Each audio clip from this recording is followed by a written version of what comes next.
eSports today, a distraction or the future of sports?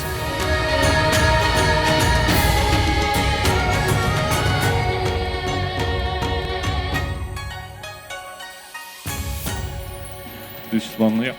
Again, I'm still on stage, so it's gonna be a long day.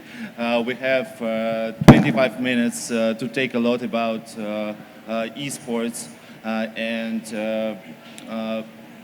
the industry is developing very well. At first, I will be happy if guys will tell a bit more about what they are doing, about their interaction about esports. I obviously know most of them, but it will be very useful to tell people what they're doing. Yep. Hi everyone, good morning, thanks for being here. My name is Pranati. I'm an advocate, so essentially a lawyer from Bangalore, India. Insofar as esports, we have done quite a bit of work on the esports, regular, organic sports angle as well. So I like this topic because it talked about the convergence of the two of them, and there is a bit of a comparison that I guess you'll see later. But yeah, insofar as introductions, over to you. Hi everyone, my name is Kirill and I'm from Betby. My department is about esports feed, so we provide excellent esports feed. Hi, Marek Suchar, MD of Partnerships and co-founder of Odin.GG. We are market-leading B2B sports auspicious management item provider. So we work with marketable platforms and operators in the space. Again, we will be discussing in much more what we are providing, but essentially is with the focus on uptime, number of live markets, multiple channels, and of course the margin that the operators are definitely interested in. Yeah, so amazing. Since we have these two guys on the left from me, and this is Odin and this is Betby. These guys, they are growing very well now. Tell us, what is going on the last 2 years in this industry? Where are we going in terms of esports and in terms of the betting on esports as well? I think like if we will go from the industry perspective, we will start with Odin, then we will go to Betby. Okay? If you look at the landscape and essentially think about sports and esports and landscape, when it comes to sports, if you think about the development in the last couple of years, essentially there's probably a new sports pedal. Formula One is quite nicely growing, MMA is growing, but outside of that, there are not that many new entries. If you look at esports, we are not speaking about one thing. We are speaking about League of Legends, Dota 2, Counter-Strike, and within the space, there were a lot of new entrants in the last couple of years. There was Valorant, that was not a thing 5 years ago. It didn't exist, and right now it's growing. You have Mobile Legends Bang Bang, PUBG Mobile, Free Fire. So a lot of new titles that we currently know of, and they are growing nicely, but at the same time, there will be more to come to the future. So essentially, when it comes to the esports, each and every title is growing, and there will be more and more games actually coming into the space.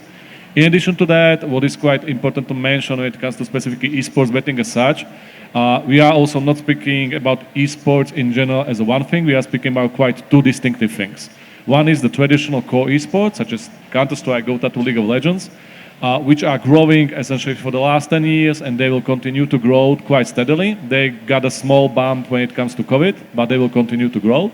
While on the other side, you have something that we call eSIMs. So electronic simulators or real games such as FIFA, NBA 2K, you will have Madden, and you will have many of these titles. And they had a great popularity when there was a COVID because there was nothing else to bet on. Then they dropped significantly, but at the same time, they remained a major part of every bookmaker's portfolio. So many times you are seeing 20 to 30% of the handle on the football to essentially bet on FIFA. And this trend will just continue to be in a similar fashion. We'll probably just see more simulators in the years to come.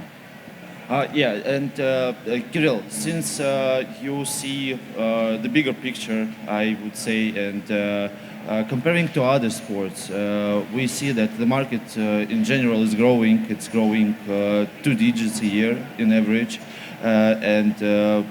What is happening with the esports share, especially on your product? Because I know that your products are very familiar with the Indian market as well, and maybe you will give us some introduction in this from this side.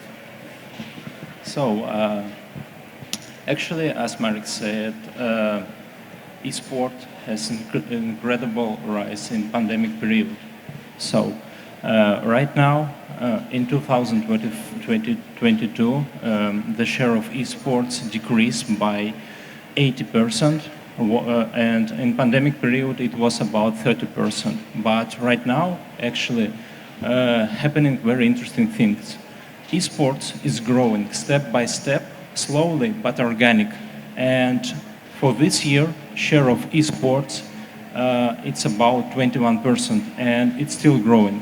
So what's happening in, at least at Betby? So I think it's the same at our industry. And 80%, so it grown, as far as I see, from 15 to 21% in terms of revenue. Yes.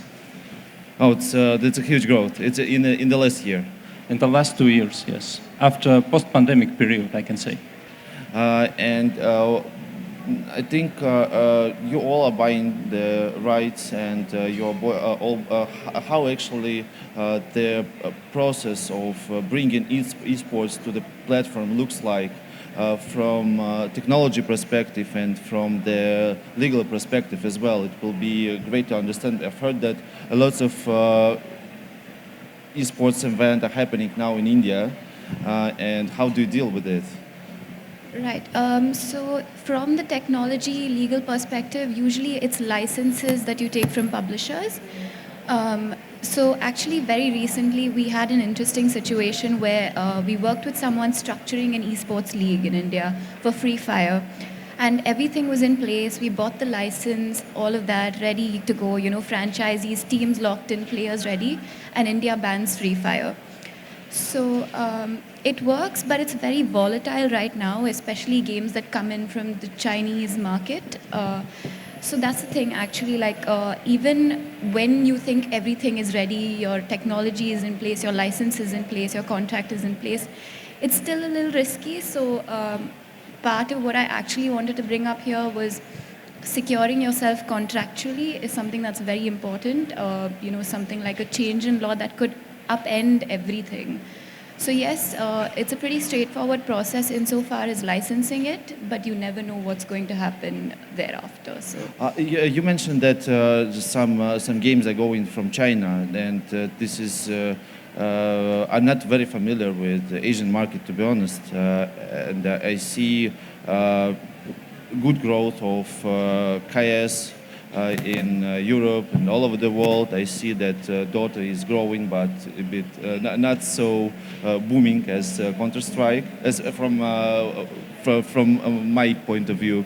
And what's going on here? What's going on in Asia? I've heard that Marek mentioned PUBG and which games are new to the market, how to make them popular in the sports book, and what is the most popular games I hear in Asia? You essentially just follow the flow. So depending on the geography that you work with, of course there is a certain proximity to a certain game. Similar like cricket, a lot of countries do not care about it, but essentially it's played by more than 1 billion people, right? So this is similar for esports, when you have Dota 2, which is extremely well popular in the countries like Philippines, Colombia, CIS region. Then you have Counter-Strike, which is popular in Brazil, again in CIS in Scandinavia. And when we speak specifically about Asia, we will be looking at PUBG Mobile in India. We will be looking at Mobile Legends Bang Bang in Southeast Asia. We will be looking at 𝐭𝐭 in China. We will be looking at idle titles quite growing in this direction.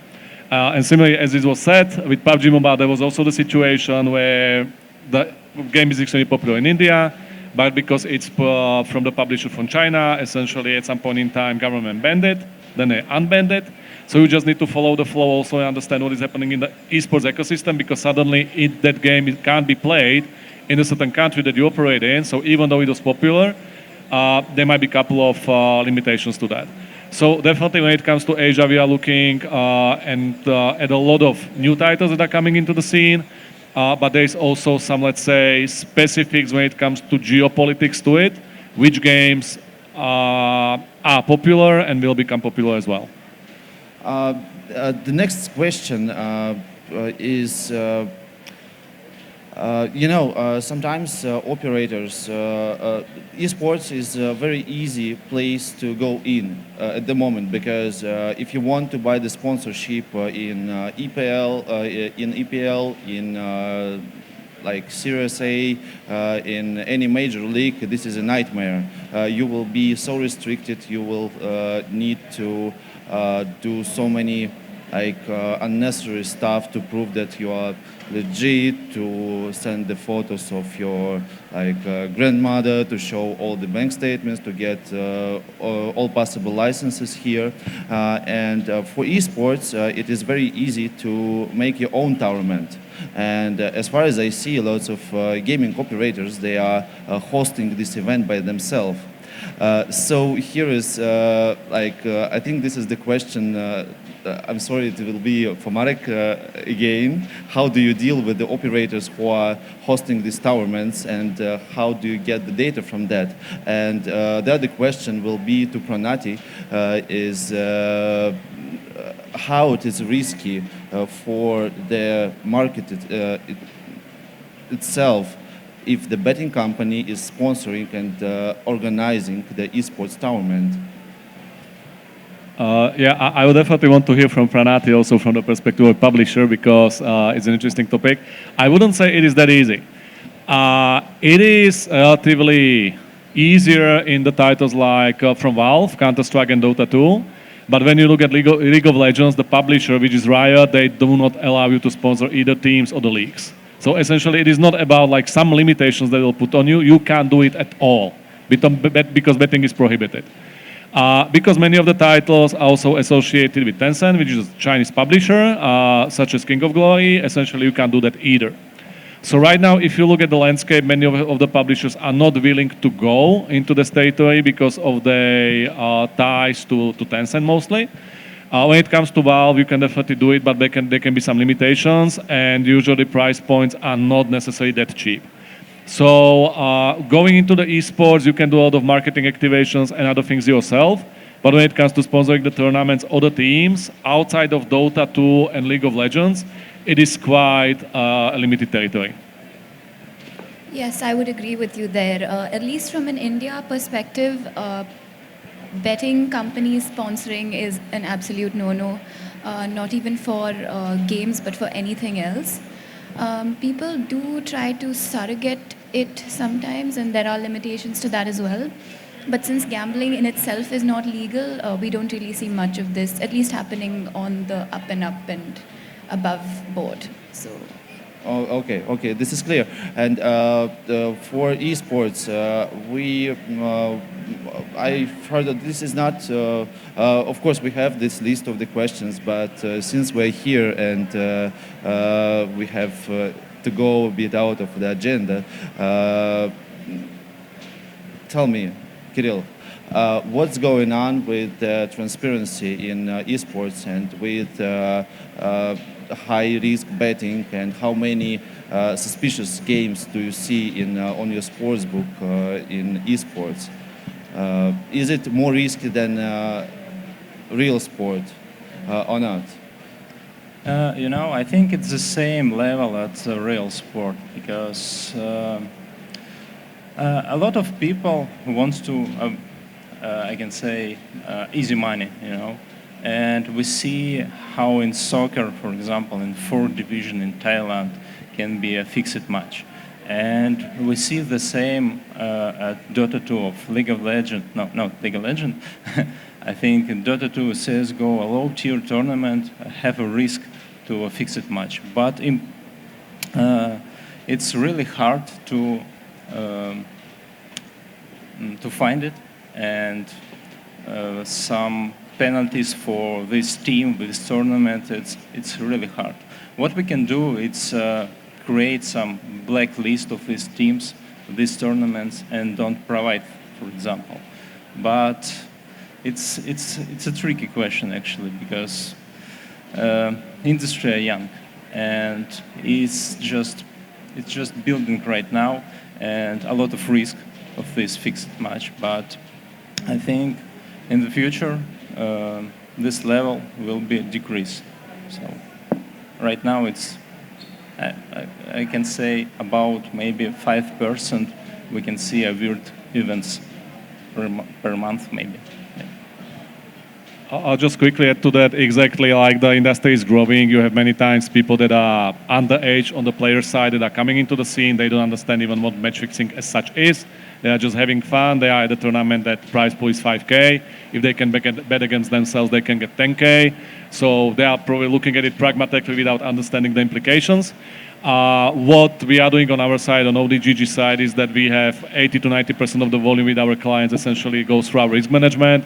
So we can see the patterns because we can see the bets in real time. We understand what is happening. And exactly as Kirill mentioned, we have extended blacklist, blocklist, where we don't offer the games and the teams that we've seen the patterns in the past that were fraudulent. On top of it, people tend to be quite creative. So it was a team A with 5 players. Suddenly it's team B because everybody banned them. So they would try to go after a different name. We track them on the level of the players. So essentially they have no chance to be team C, team D because we already know these are those players. So no, we are not going to offer the lines for them.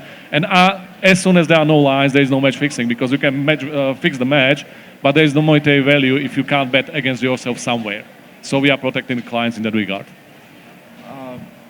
So you see that, do I understand it quite right that you see that esports will be developing like any other sport? Will it be developing as the esport itself, or it will be segregated in the different games? And do you see any option for creating the federation, like international federation of the esports in some point to have the regulatory body who will be recognize the tournament, who will verify the tournament, or it will stay decentralized as it happens now? So I think esports still will be decentralized because the right of the game it's so every game have a writer, have a owner, and no chance what these owner games create something.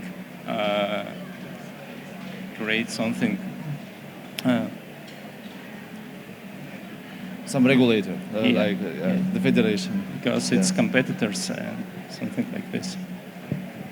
And what do you think, Marek? This is extremely complex topic, and we'll be probably sitting here also with Pranati for the upcoming hour. Essentially, the tricky part is that the publisher is the god of the game.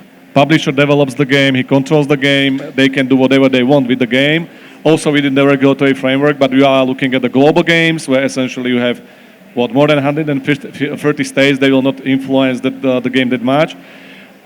So seeing one body regulating multiple publishers, and we might be speaking about at least the top ones, 3-4 publishers, it is extremely unlikely. So this will rather be driven mostly by the publishers, by the way, how they want to control and be specifically entailed in the esports ecosystem. Just if you look at Riot and Valve, the approach is completely different. Riot controls everything. Valve, they would like to just have laissez-faire and TOs. Please do whatever you want to do, so the esports ecosystem can actually flourish. So in that regard, really, it is extremely hard question, but Pranati mentioned Free Fire, so happy to hear from you as well how the publisher is looking at that one. Right. So I agree with you. I think it'd be very, very hard to get them all in line under one body. I think also each of them has investors and other concerns that they think about when they are marketing their games, and they don't want to follow one particular set of rules. Would be great if they could sort of come under one, somewhat in some sort of general guideline form, in terms of, let's say, for responsible gaming, something like that. But let's see, Yeah, Kirill, you mentioned that you think that it will be decentralized. What are the convergences between esports and real sports do you see? So, I think right now we see a very interesting situation. Next week started Euro and World Cup. And we're pretty sure that a lot of people who playing in esports betting will be taking a part on this tournament. as regular sports betting players.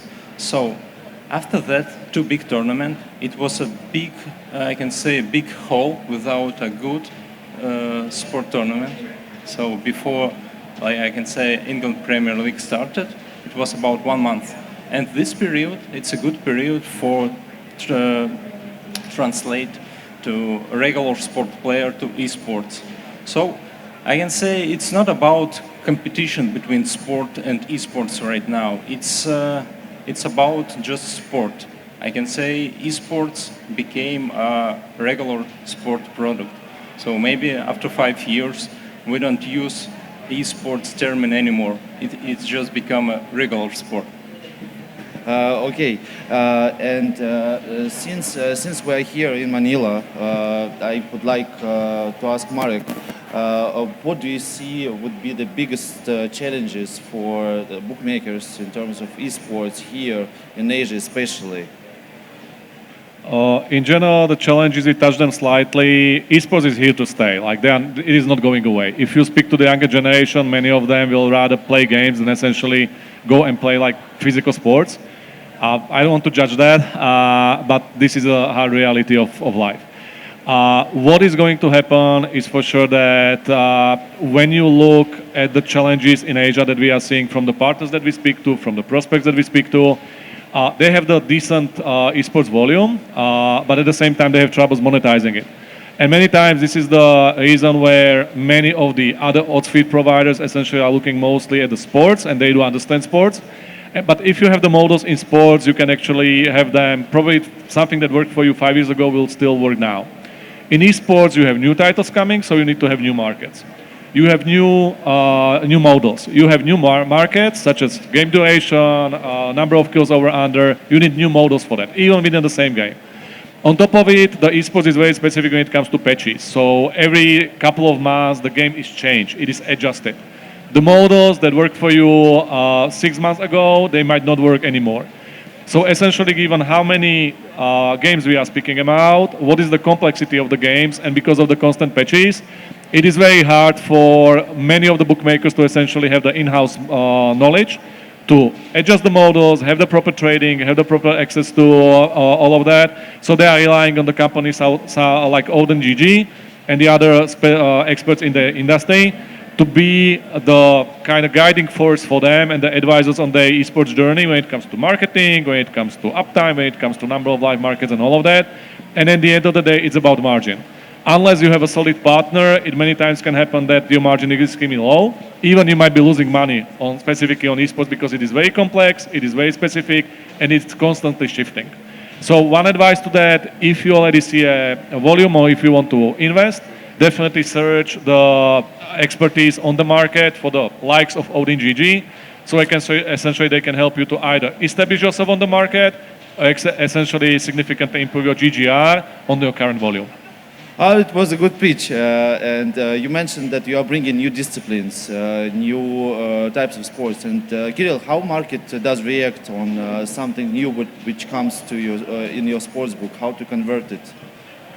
First of all, we need to understand what new markets for betting. It's not the same new discipline. Sorry, it's not the same what new game for regular usual player. So it can take years what someone from betting industry can find something interesting. Like I have a good example, as Marek said, about Free Fire. Actually, last month it was a request from our client. It was a little brand in Brazil. It was a little tournament, in local Brazil tournament, and we don't expect anything from this tournament. But in reality, during this tournament, turnover and GGR was twice more than CS and Dota during this period. So just local teams, local tournament, local games. And market reacts really well if you know what to do and for whom. So local tournaments, you're from India, you have just finished IPL recently. Yes. And Bangalore, they made amazing story, like raising from the bottom to the top. Yes. to the playoffs. What do you expect from eSports, from eCricket? How to work with it? So at the moment, we already do have some esports betting that happens on IPL. If you've heard of Dream 11, that's sort of a market that they operate in. It's betting, it's essentially fantasy cricket like you have fantasy football. So that is something that's happening right now. Regulation-wise, it seems to be operating. I'm not sure what's in store because India is in the process of regulating right now. But yeah, it's a huge market, I would say, especially with the cricket craze that's in India. Do you know any online games based on cricket, like? Oh, I see. Marek knows. E-cricket. So there's a solution where you have 1 versus 1 players playing e-cricket, and this is 24/7 solution. So it is not only about when IPL is currently being played, but you have midnight or you have early morning or something like that. But this is 24 solution even when there is no IPL, there is no content. This is similar to FIFA. This is similar to NBA 2K. You have no basketball, you have no football, you can still bet. And similarly, on the market, you have e-cricket solution that is also exactly in this fashion. Okay, so on this point, I think that we will finish our talk for today. Thank you for all our panelists. Thank you. And I hope Thank to you. see you soon. Thanks for having us.